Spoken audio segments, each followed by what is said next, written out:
یہ سب جھوٹ ہے۔ ایک رات میں بیت المقدس؟ تم تو کبھی شام بھی نہیں گئے، ہمارے باپ دادا نے بھی ایسا نہیں دیکھا۔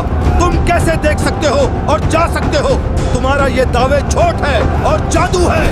ذرا تصور کرے کہ وقت رک گیا ہو اور تمام قوانین ٹوٹ گیا ہو اور ایک انسانی جسم بنا کسی سواری کے روشنی سے بھی تیز رفتار میں سفر پر نکل کھڑا ہو۔ یہ وہ رات تھی جب مکہ کی گلیوں میں کفار مکہ اپنی سازشوں میں مصروف تھے اور ایک ہستی غم اور دکھ کے پہاڑ اپنے سینے پر لیے کعبے کے سائے میں آرام فرما رہے تھے، اور دنیا سمجھ رہی تھی کہ ان کا مشن ختم ہو چکا ہے اور طائف کے پتھروں نے انہیں لہو لہان کر دیا تھا، اور دو لوگ جو دل کے قریب تھے ان کو چھوڑ کر جا چکے تھے۔ لیکن آسمان پر کچھ اور ہی فیصلہ ہو رہا تھا۔ اس رات کائنات کی تاریخ کا سب سے بڑا پروٹوکول دیا گیا۔ جبریل امین اترے اور ایک ایسی سواری لائی گئی جس کا ہر قدم وہاں تک پہنچتا جہاں اس کی نظر ختم ہوتی تھی۔ یہ سفر زمین کا نہیں تھا، یہ سفر 7 آسمانوں کو چیر کر سدرۃ المنتہا سے گزر کر وہاں تک پہنچنے کا تھا جہاں فرشتوں کے پر بھی جل جاتے تھے۔ آج ہم کھولیں گے وہ راز جو اللہ اور اس کے محبوب کے درمیان ہوئے، اور وہ مناظر جو انسانی آنکھ نے پہلی بار دیکھی۔ لیکن واپس پر کیا ہوا؟ کیوں مکہ کے سرداروں نے مذاق اڑایا اور کیسے ابو بکر صدیق سے نوازے گئے؟ تھام لیجئے اپنے دلوں کو، کیونکہ ہم چلنے والے ہیں معراج کے سفر پر۔ اس واقعہ کو سمجھنے کے لیے اس سے پہلے کے حالات کو سمجھنا ہوگا کہ آخر اللہ نے اپنے محبوب صلی اللہ علیہ وسلم کو یہ عظیم الشان دعوت کیوں دی۔ تو چلیے اس کہانی کو شروع کرتے ہیں۔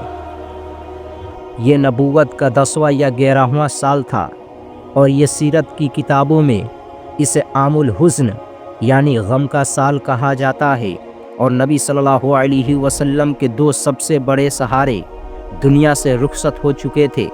پہلا ابو طالب، جنہوں نے قریش کی ہر بات کی سامنا سینہ تان کر آپ صلی اللہ علیہ وسلم کی حفاظت کی، اور دوسرا حضرت خدیجۃ الکبریٰ رضی اللہ عنہا، جو گھر کے اندر آپ صلی اللہ علیہ وسلم کی غم گسار تھی۔ ان 2 پہاڑوں کے جانے کے بعد قریش مکہ شیر ہو گئے اور ظلم کی انتہا بڑھ گئی، اور آپ صلی اللہ علیہ وسلم طائف تشریف لے گئے تاکہ وہاں اسلام کی دعوت دے۔ لیکن بدلے میں کیا ملا؟ صرف پتھر، گالیاں اور لہو لہان جسم، اور نبی صلی اللہ علیہ وسلم بہت زیادہ پریشان تھے۔ اس مایوسی اور تنہائی کے عالم میں رب کائنات نے فیصلہ کیا کہ اگر زمین والے میرے محبوب کو دھتکار رہے ہیں تو میں آسمانوں پر بلا کر بتاؤں گا کہ ان کا مقام کیا ہے۔ اور اللہ تعالی قرآن میں فرماتا ہے، سبحان الذی اسری بعبدہ لیلا من المسجد الحرام، پاک ہے وہ ذات جو اپنے بندے کو راتوں رات مسجد حرام سے مسجد اقصی تک لے گئی، اور یہ رجب کی 27ویں شب تھی۔ مشہور روایات کے مطابق نبی صلی اللہ علیہ وسلم مسجد حرام میں یعنی کعبہ کا وہ حصہ جو گول دیوار کے اندر لیٹے ہوئے تھے۔ بعض روایات میں ہے کہ آپ صلی اللہ علیہ وسلم ام ہانی رضی اللہ عنہا کے گھر تھے۔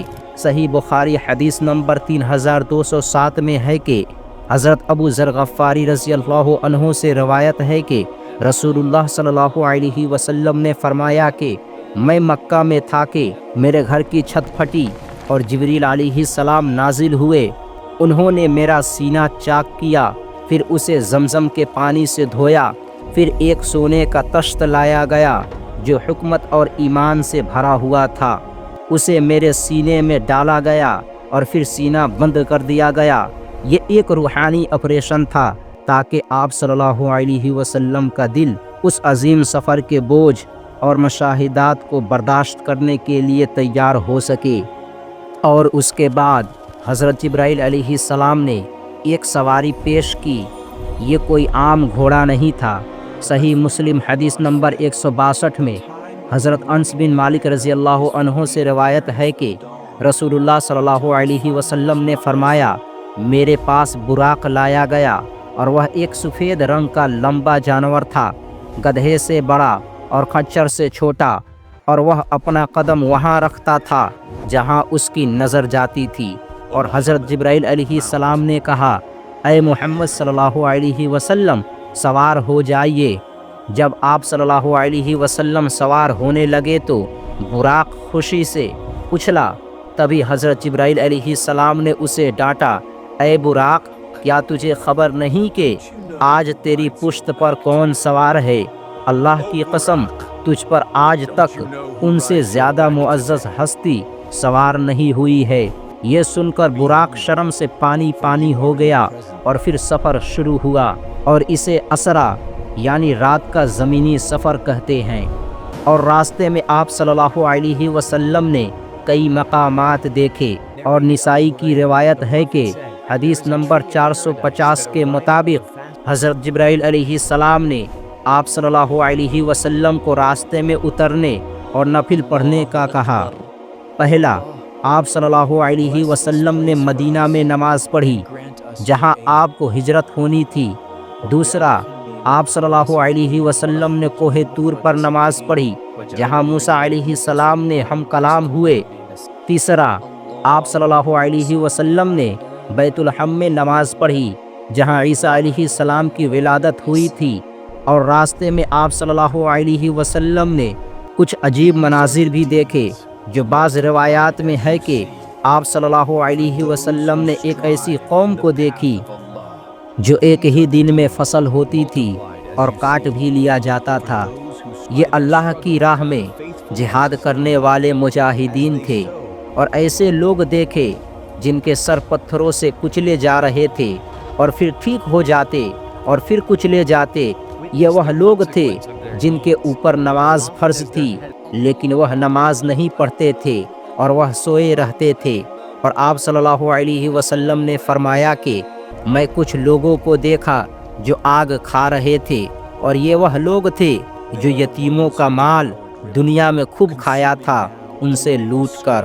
اور آپ صلی اللہ علیہ وسلم نے فرمایا، میں پلک جھپکتے ہی مسجد اقصی یروشلم پہنچ گیا، اور میں نے براق کو اس ہلکے کنجے سے باندھا جس سے انبیاء علیہ السلام اپنی سواریاں باندھا کرتے تھے۔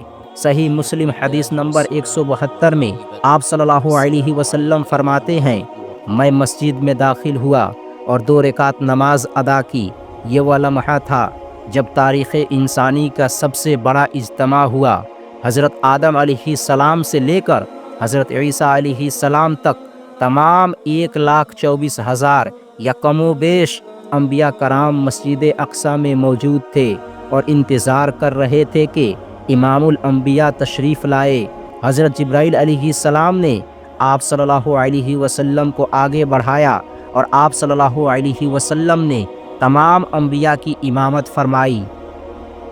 یہ اس بات کا اعلان تھا کہ پچھلی تمام شریعتیں اب منسوخ ہے اور قیادت اب بنو اسرائیل سے چھین کر بنو اسماعیل یعنی آخری نبی صلی اللہ علیہ وسلم کو منتقل کر دی گئی ہے۔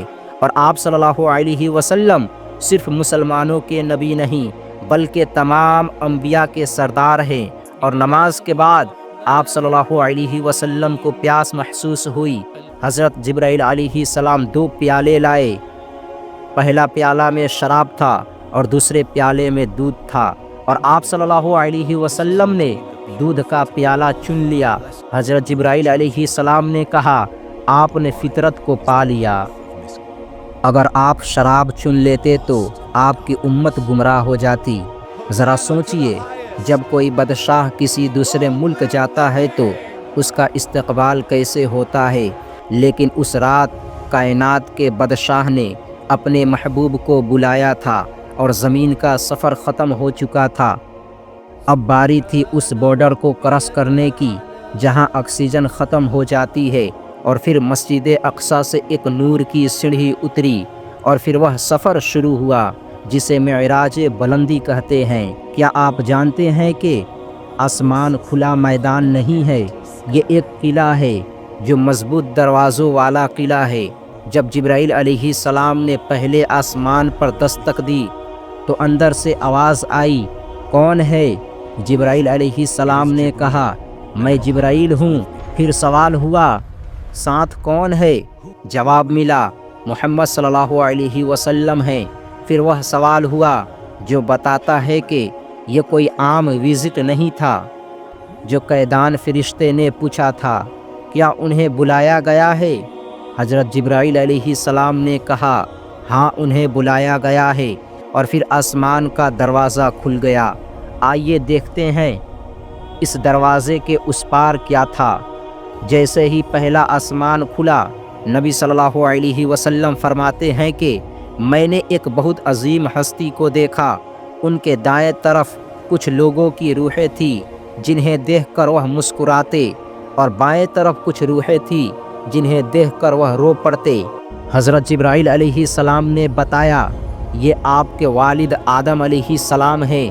دائیں طرف جنتی بیٹھے ہیں اور بائیں طرف جہنمی، اور انہی کو دیکھ کر یہ رو رہے ہیں۔ یہ سٹوری کا پہلا ایپیسوڈ ہے۔ اگر آپ کو یہ ویڈیو اچھی لگی ہے تو لائک، سبسکرائب اور شیئر ضرور کریں۔ السلام علیکم۔